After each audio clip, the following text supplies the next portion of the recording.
Hi everybody and welcome to Heel Heat. My name is George Coles, and on this episode we're doing It Came From the Network. The topic of this It Came From the Network, WCW Great American Bash 2000. This comes to us as a recommendation from our friend Steve Tatnani. Steve, thank you so much for your recommendation and the support over the years. Ryan, if you're watching this, your recommendation is coming up next week. With that being said, if you have not seen my shows before, I grade everything on a 1 to 5 scale. 1 is the worst, 5 is the best. Jumping right in, we start the show off with a very poorly, recorded promo package for Goldberg. The video is very bad. It's almost like the videos I review for my Walking in Memphis series, where it looks like they just took a video cassette and I don't know. It doesn't fit with the rest of the video quality of the show. If the rest of the video quality of the show was like that, it would make a lot of sense, but it wasn't. Basically, they're hyping up Goldberg's return and that he's barred from the building tonight. That will come into play all the way through. The first match we get Lieutenant Loco, who is Chavo Guerrero during the Misfits in Action run, and we're going to notice a theme here. This was in the Russo-Bischoff era, in the New Blood era, where we've got a lot of extremely talented wrestlers in some really weird to bad gimmicks. Lieutenant Loco is defending his Cruiserweight Championship against Disco Inferno, who's kind of updated wearing a Kobe Bryant jersey. He's with the Filthy Animals, and the Filthy Animals and the Misfits in Action had a little feud going on here. I didn't like this match. I thought it was bad. These are both better wrestlers. And the antics with everybody outside, watching stuff like this now, it doesn't age as well. And I'm going to say that probably a million times during this video. But we see some of the problems. Looking back and watching it at the time, it wasn't as glaringly obvious, but watching it now, you see some of the reasons why WCW fell off so quickly. And part of it is the talent is there. I mean, when I go through this show, just listen to the names I mentioned. You got some of the best talent that's available at the time. Even this match, we got basically Hugh Morris is involved, Chavo Guerrero, who's amazing, Rey Mysterio, Conan, Psychosis. You got a bunch of really good, talented wrestlers, and I'm leaving out a couple people, and they're just not represented well. Overall, I thought this match was not good. Lieutenant Loco picks up the win. I'm giving it a 2. Next, we get a backstage segment with the Cat and Eric Bischoff talking about security and making sure Goldberg doesn't get in the building. Again, running theme. Also something that it kind of made this feel like a Monday Nitro or a Thursday Thunder more than a WCW pay-per-view event, because we kept going away to these segments and it kind of didn't make the show itself feel important. Next up, we have a tag match for the number 1 contender for the Tag Team Championship, but the Tag Team Championship isn't defended on the pay-per-view. Again, like I said, feels like a Nitro, not a pay-per-view. We get Chronic, Brian Adams, and Brian Clark going up against the Mamalukes, Big Vito, and Johnny the Bull. The story on this is the Mamalukes were both the hardcore champions, and Big Vito was wanting to wear the belt. It was, again, another match that wasn't good. The rules are being broken in front of the referee, and I know we're coming from an era of ECW in the Attitude Era where things were changing. But I think out of the 3, WCW took that ECW style and it looked the worst on their program. And they really didn't have to. They could have stayed with what they were doing because WCW had a good product. Trying to be WWE, trying to be ECW, kind of made WCW not feel as important. Chronic does pick up the win here. I'm giving this one a 2. Again, not a good match. Next up, we have Mike Awesome versus DDP in an ambulance match. The story here is that Mike Awesome had injured Canyon, who was DDP's friend, and he was calling himself the career killer. Canyon comes out in a wheelchair and he stays on the stage. Up until this point, this was the best match of the night.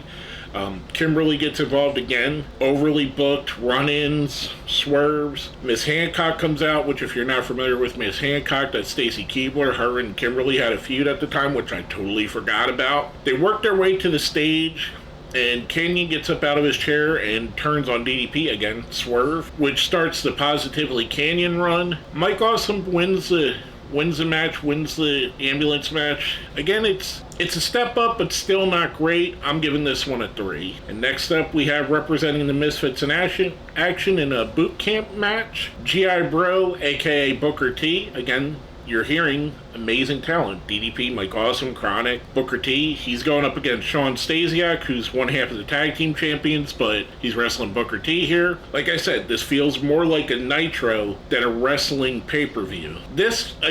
It did stay with the quality of the previous match. It was a serious match, a better quality. There wasn't as much outside interference. Chuck Palumbo does get involved, who's Stasiak's tag partner at the time. G.I. Bro does pick up the win here, and it's stupid even saying that. I'm giving this match a 3. Again, it was good. Better than most of the matches on this card, but not great. Next up, we get a backstage interview with Mean Gene Okerlund asking Kanyon about what he did and saying basically that DDP is okay. And we see as they're showing DDP getting out of the ambulance, we see the Goldberg monster truck arriving because, that's what people drive, is monster trucks with their names on them. They drive them all the time. Again, like I said, we're seeing a lot of the WCW issues, especially under this regime, are creeping onto this show. Going from that, we get yet another gimmick match. We get Shane Douglas going up against The Wall in what is a best of 5 tables matches. In order to win, you have to put your opponent through 3 tables. The reason that's important, The Wall gets a two table advantage, where we go to the outside, we head towards the ramp.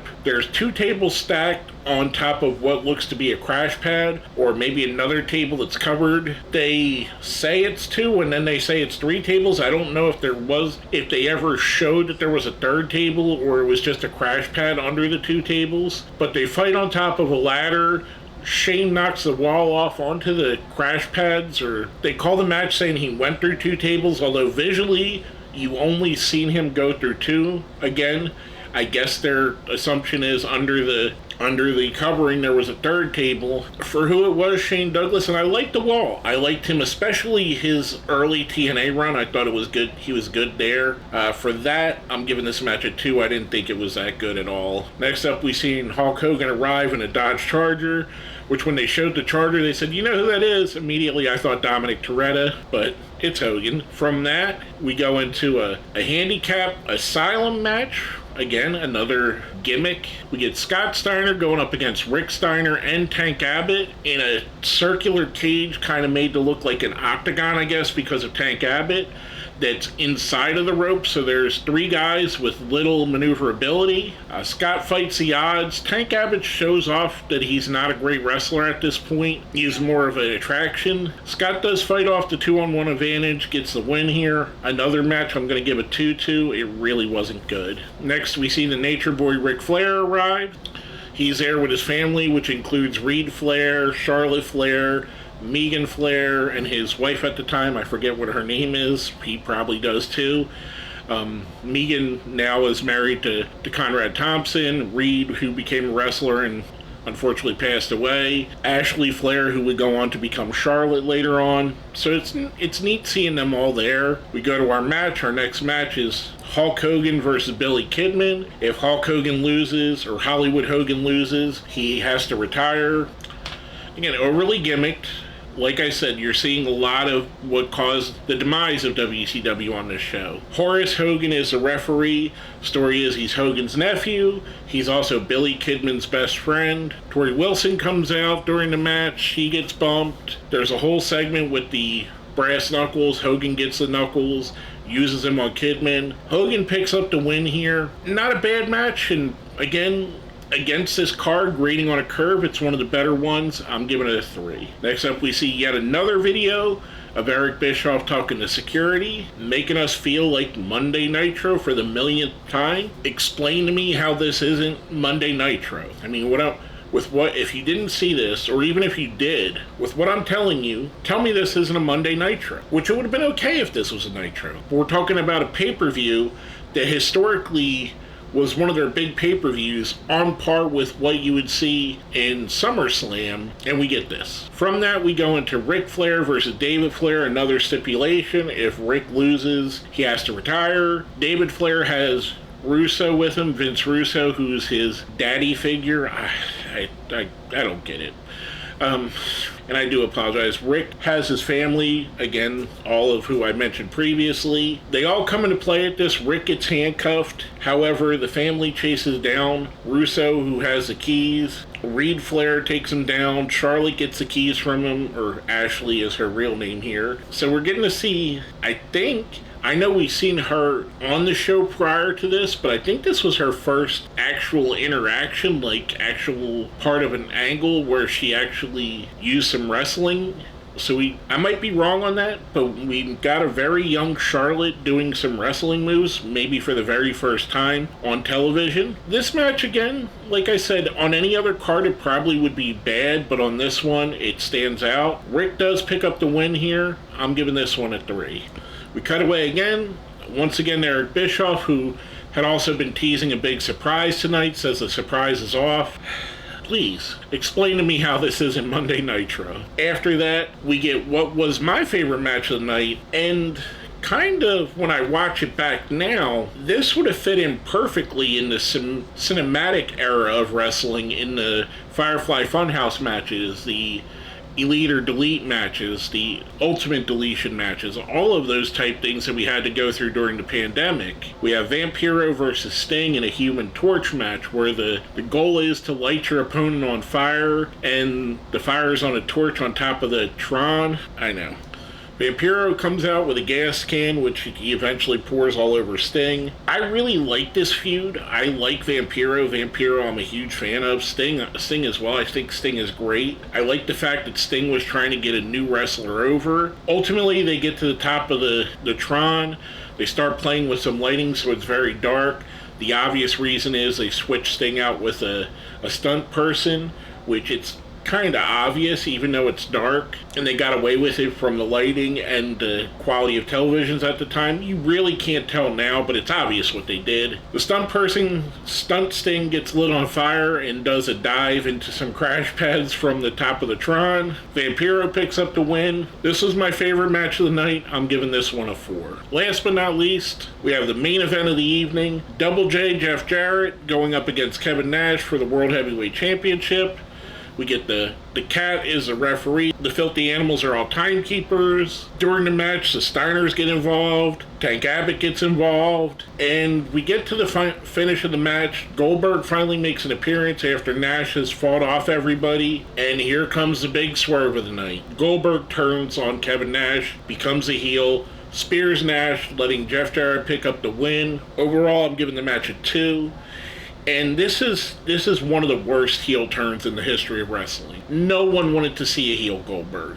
No one. I'm not even a Goldberg fan. I dislike Goldberg, and I didn't want to see a heel Goldberg. I didn't want to see a change the character. The character was working. Again, if you look at the show overall, the fact that it felt like a Nitro, they kept doing the cutaways to Eric Bischoff, the overbooked segments, the constant run-ins, the constant gimmick matches, it felt like a sensory overload, but not in a good way. It felt like they were just throwing everything they had out there. And look back and, like I said, look at this roster we have. We have Jeff Jarrett, Kevin Nash, Goldberg, the Steiner brothers are here, Conan, Psychosis, Sting, Rey Mysterio Jr., Vampiro at probably the height of his career, Ric Flair, Hulk Hogan, Billy Kidman, Shane Douglas, The Wall, who I thought was great, Booker T, Kimberly Page, Miss Hancock, Stacy Keibler, Tori Wilson, Mike Awesome, DDP, Canyon, Chronic, Big Vito, Johnny the Bull, Chavo Guerrero, Disco Inferno. There's some fantastic talent